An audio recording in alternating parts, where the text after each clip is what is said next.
What's up, villains?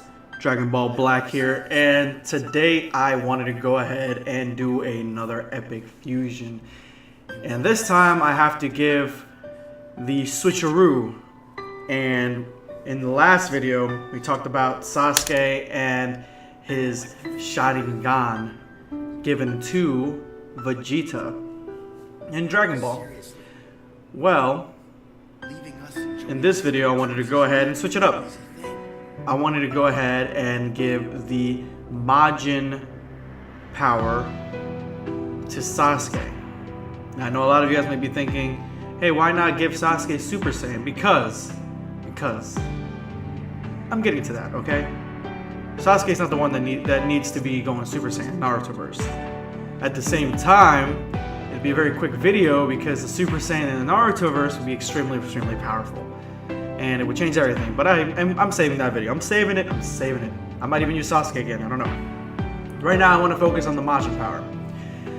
For those of you guys who don't know in Dragon Ball Z, the Majin power is a power that Babidi gives his henchmen. He gives it to the two of the humans, making them extremely powerful, probably even stronger than Yamcha and Tien, which is powerful for human standards. He gave it to Dabura, and making him more powerful. So I mean, he's not actually that powerful in the anime, in my opinion, but I guess it made him more powerful, so he must have been much weaker than that, which, I mean, seeing how the deities in Dragon Ball besides the God of Destruction have turned out to be weak, you know, is something that I can believe. But and then he gave it to some other of his henchmen. The power, what it does is, not only does it put you under the mind control of Babidi, which is a dark wizard, what it does is it unlocks all your hidden evil, all the evil inside your heart, bringing it all out and making you extremely powerful because you're filled with hate. Basically, you're being forced and pushed into the dark side. But if you're predisposed to it, you're going to be a lot more powerful, which we see in Vegeta. Vegeta was predisposed to it. He was still kind of evil by the Majin Buu saga. He had evil in his heart, contempt in his heart, and he gets controlled easily at first, but then he shakes off the leash. He still has the power, but he doesn't have to listen to Babidi. He's a lot stronger. He's got strong will. And that's because Vegeta is the Prince of all Saiyans. He is extremely powerful. That's the reason that happened. But so that's just the gist of the Majin power. Now, what I'm talking about is Babidi goes to a planet. And the planet is the Narutoverse. The Naruto planet. I don't know the name of it right now, off the top of my head. And he comes across a Sasuke, a young Sasuke. I would say the Sasuke that went into the chunin exams, the last part of it, where he has to fight Koro.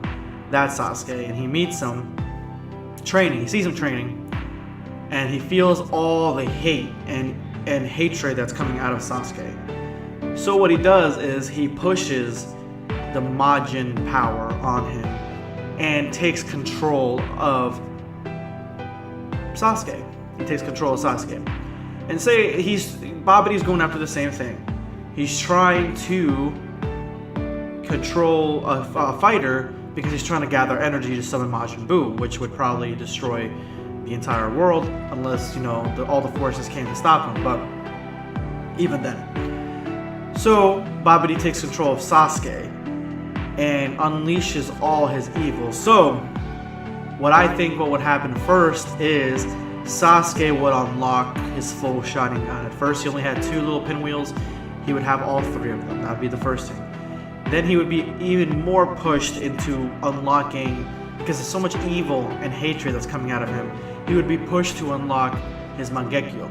Not yet, but he would in a couple of in like a season or so. But Babidi knows that Sasuke's gonna go fight in the chunin exams. It's perfect. He wants Sasuke to fight so he can gather his energies. So what he does is he puts Sasuke and lets him fight in the chunin exams. Sasuke comes across Gaara, and Sasuke's powers are so elevated that he is fighting Gaara he's making a mess out of Gaara, basically. He's fast, he's quick. Gaara has to initially, right off the bat, have to go into his little ball, and then Sasuke does the Chidori, But when he does this, he does a Chidori. The Chidori is so powerful and so powerful. He breaks right through the sand ball, just like he did before, but obliterates it, hits Gaara. And I would say even at this point, he would kill Gaara. With how much stronger Sasuke would be. Gaara would be dead. But at this point is when Sasuke's curse mark, which is still very much there, unleashes. And the Majin Buu symbol and the curse mark mix together, meld together, and create a completely different type of warrior. And he would be, and I'm saying he would be pushed at this point, not in the fight with Naruto, but at this point, he would be pushed into being into this transformation with the wings, right in the chunin exam, and the wings and everything. He would have the Majin Buu. The Majin Buu symbol would stretch and become more corrupt looking. He would still look like like his curse mark state with the wings and everything, and he'd be a lot more powerful. I would say even at this point he would unlock Mangekyo, the ability to do Mangekyo.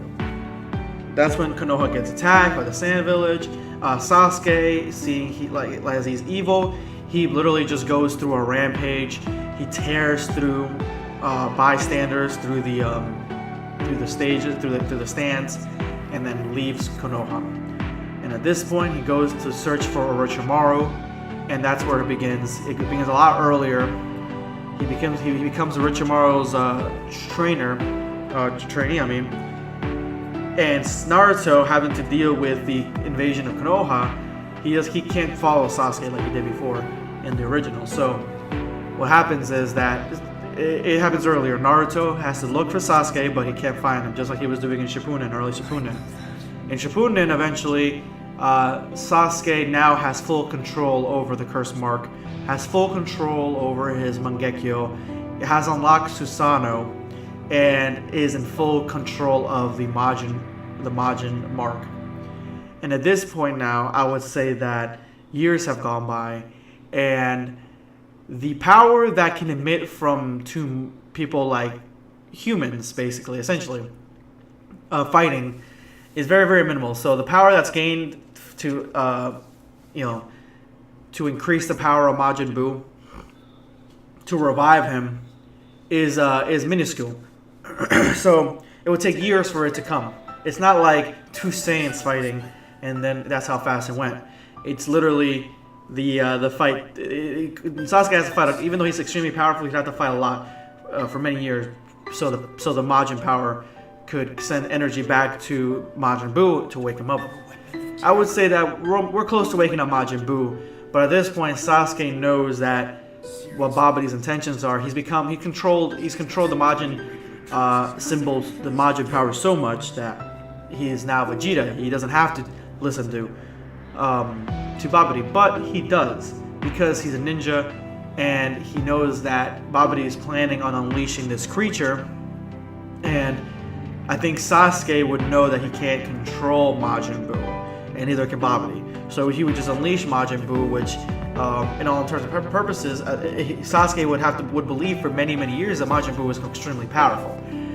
So Sasuke would continue to have Babidi believe that he's under his thumb, and then one day, just like he did with Orochimaru, I would say he would do this first and then kill Orochimaru. He would kill Babidi, kill Orochimaru, and then he would try to hide the Majin Buu, or destroy the Majin Buu energy transferring device that is to wake up the egg that is in Majin Buu. Then he would hide the egg of Majin Buu, and that would be basically it. I guess I kind of overlooked Dabura. I don't know if Dabura would be there. If Dabura was there, I think that at some point Sasuke would have to confront him. And if Dabura is there, depending how powerful Dabura is, because the Dragon Ball characters are way more powerful than the Naruto characters, that's 100% sure. But I think with all the abilities, plus the extra strength of the Majin power and the Curse Mark and Susanoo and all that, I think that he would be able to kill Dabura. Dabura is not that powerful as of a Dragon Ball Z character, so I think he would be able to kill Dabura, and then he would get at Babidi. So we'd have an epic fight at least at the end. And then Sasuke would go and continue his own plans to kill Itachi, which he would easily with the Majin mark. And that would be it. So I know this one took a little bit longer than the last one, but it was a lot of different things that happened in the Naruto verse compared to Dragon Ball verse. But let me know, guys, in the comment section what you guys think of this fusion. If you guys think, you know, that I had missed anything or had overlooked anything, or if just it's crazy that Naruto characters can even come close to defeating a Dragon Ball character. I mean, that's going to be a big one. Or if you have any ideas for fusions, let me know in the comment section below. Let's see if we get over 25 likes for this video, guys. And as always, thank you so much for watching. Please, please, please, on this small channel, please hit that subscribe button, become a villain today, and support the Dragon Ball Black movement. Thanks again so much for watching, guys. This is going to be Dragon Ball Black signing off.